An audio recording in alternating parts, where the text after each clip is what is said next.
She got it. All right. All right, we're gonna call this meeting to order. Determine there's a quorum present. Thank you. We have, Commissioner Wardlaw, Commissioner Vasquez, Commissioner Flores, Commissioner Nettleton. We have a quorum. If y'all please rise for the Pledge of Allegiance. Commissioner, Wardlaw, if you'll lead us, please, in the Pledge of Allegiance. We'll wait for you to start. His mic is up. Okay, he's muted. I pledge allegiance to the flag of the United States of America, to the republic for which it stands, one nation, under God, indivisible, with liberty and justice for all.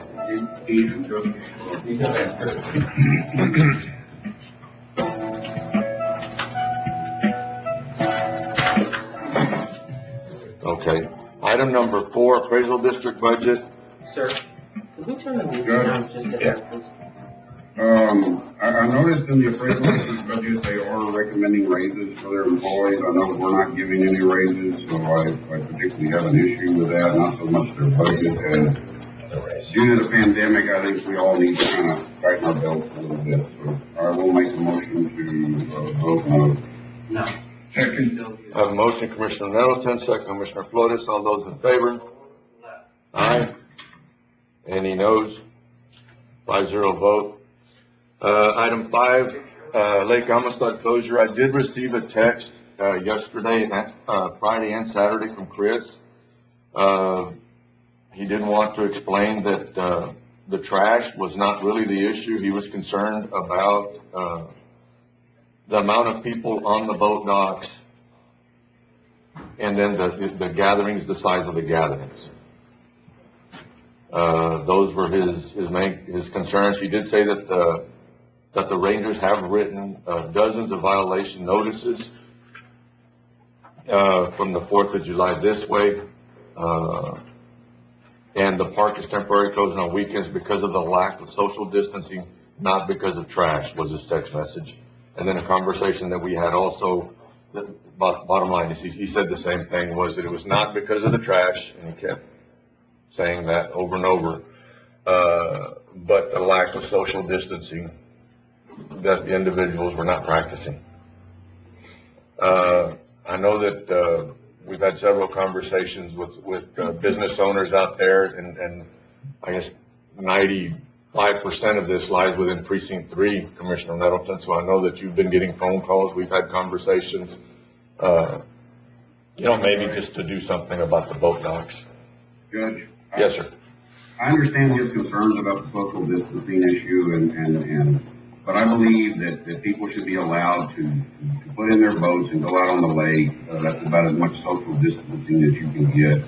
I think there should be a requirement that masks should be worn on the docks, and people should be allowed to at least put their boats in on the weekends. I do understand the issues that he has with, like Governor's Landing and stuff. I was out around there through the 4th of July. There was hundreds and hundreds of people standing on top of each other, and so I do understand the need to deal with those issues and close them, but I do think that the boat ramps should be open. They should be limiting the number of people on boats and should be requiring masks on the docks. Once you leave the docks, then you should be able to take off your mask and go fishing. I mean, fishing and boating is one of those things that's on the list, and the CDC is probably one of the safest things to do. So I would recommend that we send a letter to Chris and his supervisor, along with Representative Hurd, Senator Cornyn, and Senator Cruz, requesting them to relook at this opening on the weekends for boating only. I'm not advocating that we open the banks and all that kind of stuff because of the issues with the social distancing. So I will make a motion to send a letter to Chris, his supervisor, Representative Hurd, Senator Cornyn, and Senator Cruz, asking them to relook at this issue with required masks on the docks and required limited number of people on the boat. Second. Have motion, Commissioner Nettleton, second Commissioner Flores. All those in favor? Aye. Aye. 5-0 vote. Item number 6, Discussion on possible action on election polling places on November 3rd, 2020 general election. If we can table this, Mr. I'm going to ask that we would table it. Motion to table. Second. Have a motion, Commissioner Nettleton, tables, second, Commissioner Flores. All those in favor? Aye. 5-0 vote. Item number 7, discussion of possible action to approve the order of election for November general election to be held on November. Tabling this to Janie, or, No, she needs a vote on that one. all right, motion to approve. Second. I have a motion, Commissioner Nettleton, second, Commissioner Flores. All those in favor? Aye. 5-0 vote. Item 8, seeking direction from the court for the calculation of the voter approval M&O rate. Appropriate scenarios are as follows: special taxing unit, other taxing unit affected by disaster declaration. Roy? Good morning, Commissioners. Here to seek an approval on which of the taxing units we want to use to calculate our taxes this year.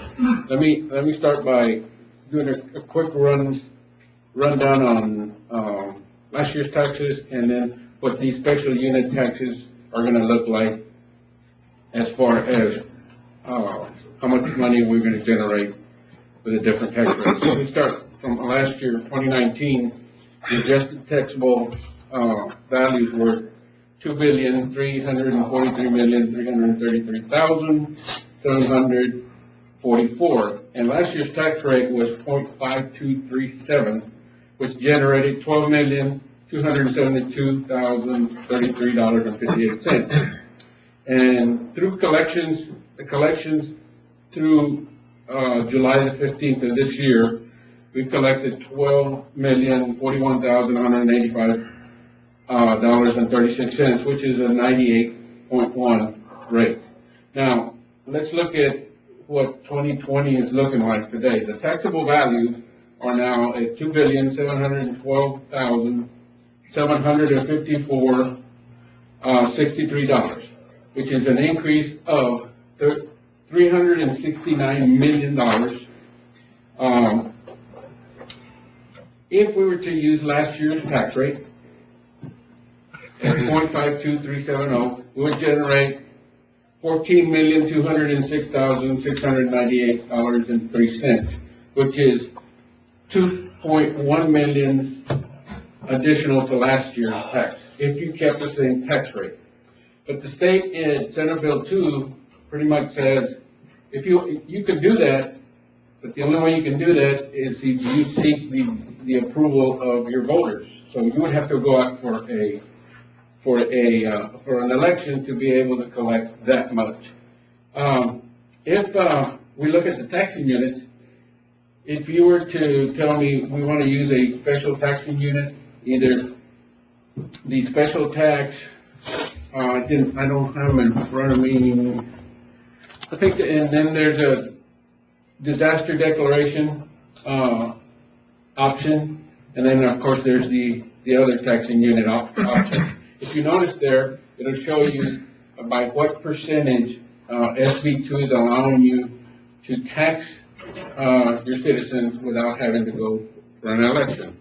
So let's say we use the other taxing unit, which is 3.5%. So for your 2020 year tax rate, it would be, they allow you to do up to 0.4887, which would generate $13,257,29.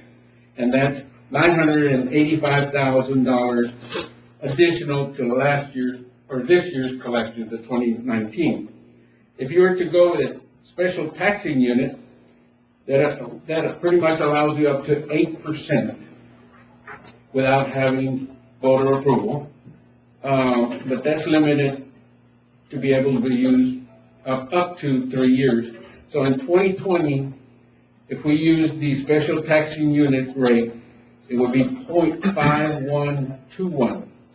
And that would generate $13,892,013.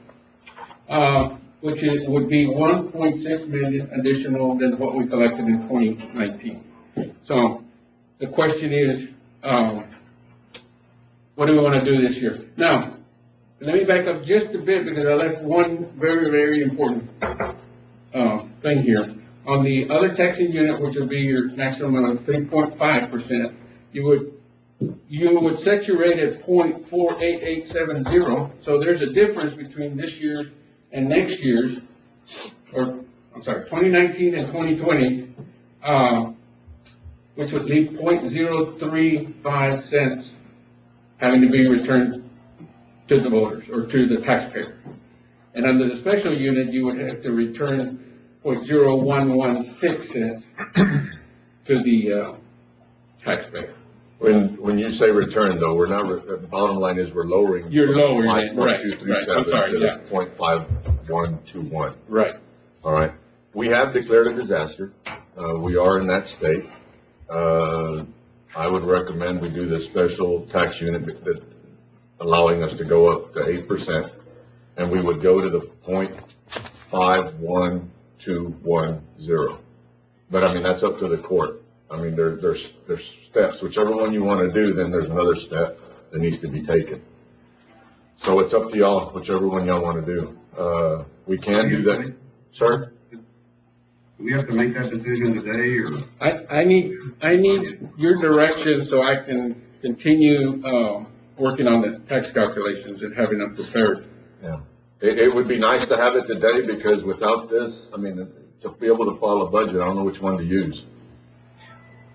That's correct, that's a good point, but, to Commissioner Nelson's point, we are not setting the proposed rate yet, you're just giving him direction. But it would be nice to have an idea from the court which way we're running, that way I can put this number in my budget. Correct. Or I can pick one, sir.